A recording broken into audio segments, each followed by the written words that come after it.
اللہ کے پیارے رسول صلی اللہ تعالیٰ علیہ وسلم ارشاد فرماتے ہیں کہ جس بندے کو 4 چیزیں مل گئی نا، اسے اللہ تعالیٰ نے دنیا اور آخرت کی بھلائیاں عطا فرما دی۔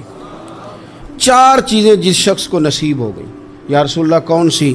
حضور فرماتے ہیں جس کو شکر کرنے والا دل مل گیا، اور کریم محبوب فرماتے ہیں جسے اللہ تعالیٰ کا ذکر کرنے والی زبان مل گئی، اور حضور فرماتے ہیں جسے مصیبت پر صبر کرنے والا بدن مل گیا، اور جسے ایسی بیوی مل گئی جو نہ اس کے مال میں خیانت کرے گی نہ اس کی عزت میں خیانت کرے گی۔ جسے یہ 4 چیزیں مل گئیں وہ خوش نصیب ہے، دنیا بھی بن گئی آخرت بھی بن گئی۔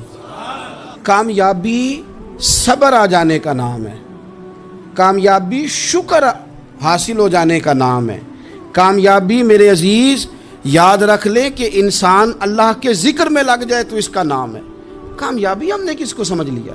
اپنی زندگی میں ایک تو محنت کریں، نتیجہ اللہ پہ جو۔ دوسری بات، امیدیں ذرا چھوٹی وابستہ کریں، لمبی نہ بنائیں۔ ایک ہے منصوبہ سازی کرنا مستقبل کی، وہ غلط نہیں۔ میرے نبی پاک علیہ السلام کا فرمان کاش کبھی ہم سمجھ جائیں۔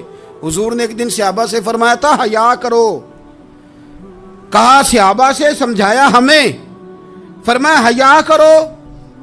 یا رسول اللہ کس بات سے؟ فرمایا وہ والا مال کماتے ہو جو کھا ہی نہیں سکتے، اور وہ والے مکانات بناتے ہو جن میں تم رہ ہی نہیں سکتے، اور ان چیزوں کا سوال کرتے ہو جن کی تمہیں ضرورت ہی نہیں۔ اتنے لمبے محلات، اتنا لمبا چوڑا مال، اتنا لمبا چوڑا پیسہ، اتنی لمبی امیدیں، اتنی لمبی داستانیں، انسان کمزور ہو جاتا ہے، ساری زندگی حساب کتاب میں بیت جاتی ہے۔